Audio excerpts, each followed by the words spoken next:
There's this really strange internal conflict we all seem to have. Intellectually, we get it.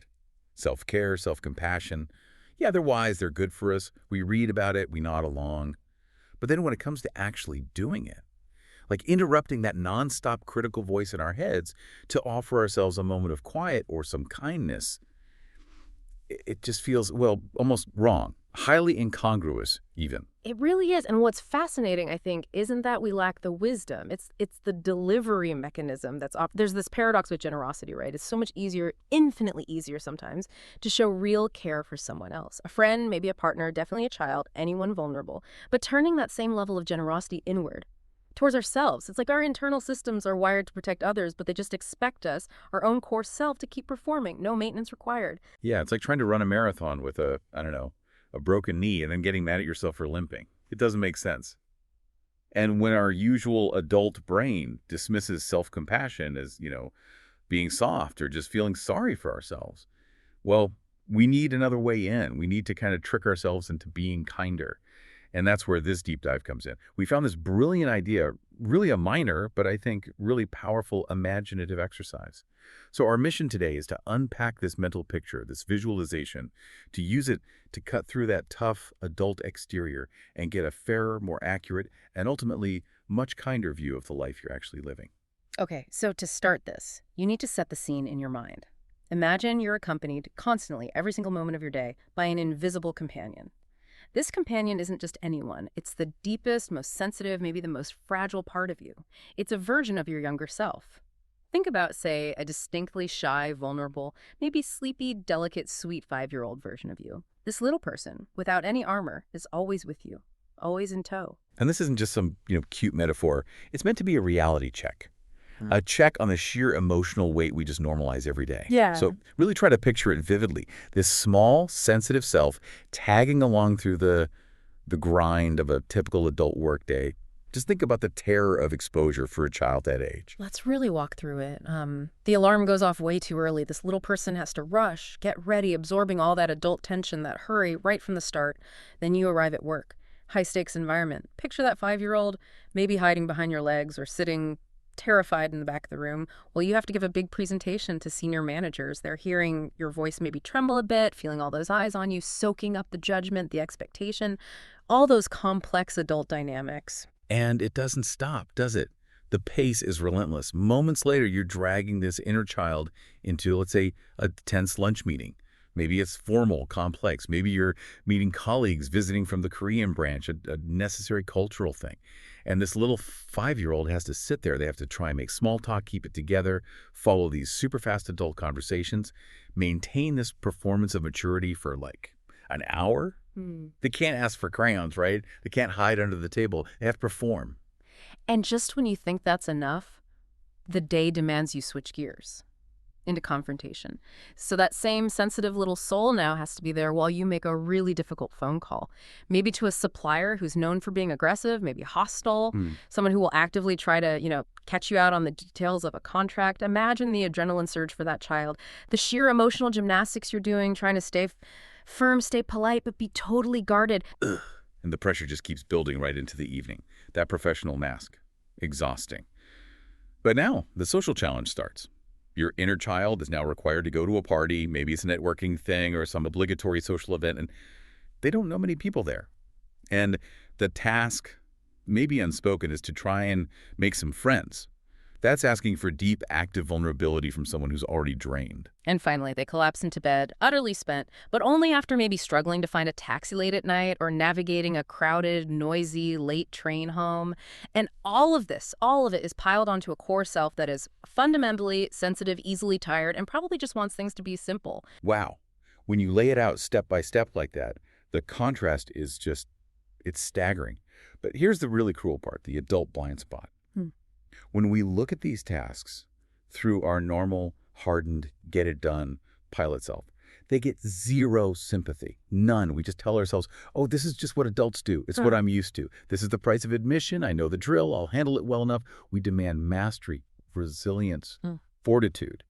and we completely ignore the cost. And that expectation, that demand, it's actually a form of self-sabotage. It really is. Because the shift in perspective is the whole point here. When you actually consider those same tasks through the eyes of that small 5-year-old self, you instantly see it. You recognize the truly threatening, complex, emotionally draining reality of what we face almost every single day. We just don't realize how much we've numbed ourselves to this constant, sustained stress.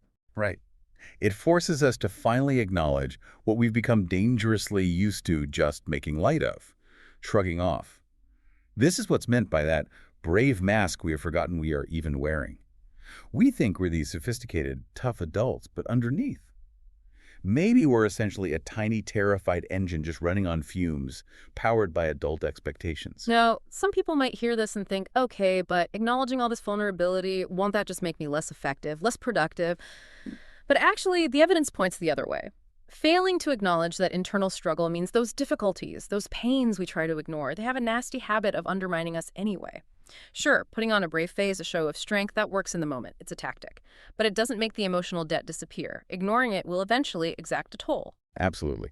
And that toll, it rarely shows up neatly labeled as emotional exhaustion, does it? It tends to manifest in these other ways, these weird subsidiary physical thing or mental states that we then try to treat separately. Medication, maybe therapy, without ever connecting them back to the emotional debt we've been racking up for weeks, months, maybe years. Exactly. Think about those classic connections, psychosomatic ones. We're talking about things like chronic backaches, right? Or those tension migraines. That's often the physical body literally tightening up under the strain the mind refused to acknowledge. Or we see these waves of anxiety that seem to come from nowhere. Or sudden anger, maybe deep depressions. These aren't always just random chemical imbalances. Often they're the psyche finally shouting, sending a loud, undeniable memo to our adult ego, basically screaming, hey, this life we're leading, it's just too much. It's too arduous for us to bear like this. And we miss the vital step.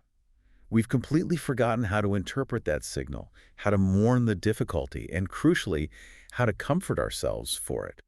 We just keep demanding toughness, when what's really needed is some simple tenderness, some recognition. And this right here is where that imaginative exercise offers a way forward, a solution that's actually rooted in a kind of native wisdom we already possess. Because the incredible thing is, we are naturally so much better at looking after children than we are at looking after ourselves. Yeah, that's true. You don't need a psychology degree to know how to handle an actual 5-year-old who's overwhelmed. If a real child had the kind of day we just described, we wouldn't just tell them to buck up and get ready for tomorrow. No way. Precisely. We'd recognize it immediately. We know when a child is running low on fuel, right? When they're sleepy, when they haven't eaten properly, when they're just overwhelmed by too much noise or too many people. We instinctively understand how draining it is for them to meet someone new or to have to perform somehow in public, and we offer that immediate protective tenderness. We might just scoop them up or say something soft like, oh, poor puppet, or poor little thing. We recognize the fear, the exhaustion they must be feeling. And that recognition, that instinctive tenderness, that's the feeling we need to import, to bring back to ourselves. We suffer so much more because we assume we're supposed to be these fully formed, finished adults. We forget that we, too, are still, at our very core, partly that 5-year-old. We also get desperately sleepy. We get acutely scared sometimes. We get confused and overwhelmed. And yeah, we get very, very apprehensive when facing uncertainty or conflict. That core vulnerability, that delicate part, it never actually leaves. It just gets much better at hiding. Okay, so if we accept that this is true, that this 5-year-old part is still with us, the question becomes practical. How do we actually use this insight? How do we bring this kindness into our lives without just, collapsing into self-pity or feeling sorry for ourselves? The actionable step, the tool, is to start incorporating these deliberately, maybe naive-sounding but oddly sweet-natured questions into your regular day. This is the practical framework. This is how you build a kinder and, honestly, a more truthful adulthood. Think of them like necessary check-ins, interruptions to your usual critical internal workflow. You actually have to pause and genuinely ask yourself throughout the day, okay, how would my inner 5-year-old self have coped with the morning I just had? What resources did that little self just burn through to get me through that lunchtime meeting? How might they be feeling about the intense focus required this afternoon? And maybe most crucially, as the day winds down, how might that little person be feeling towards evening? When the adult performance mask naturally starts to slip and the exhaustion really sets in, asking these questions works like a bypass. It gets around the defenses of the critical adult ego. It reframes the emotional burden. Instead of seeing it as an internal personal failing, why am I so tired? You see it as an external, observable difficulty. Wow, that was genuinely tough for that part of me. And it's really important to stress this practice is not about being self-patronizing, not at all. It's a necessary, mature form of accounting, really. Mhm. It's about finally acknowledging the debt we owe, the debt to those more fragile, historic parts of ourselves that are still carrying a lot of the emotional weight every day. Hmm. We're only going to get to a fairer, calmer, and actually more robust adulthood once we can accept it. Accept with grace, with honesty, just how close we always remain to that delicate, sensitive, maybe even tear-prone little person we once were.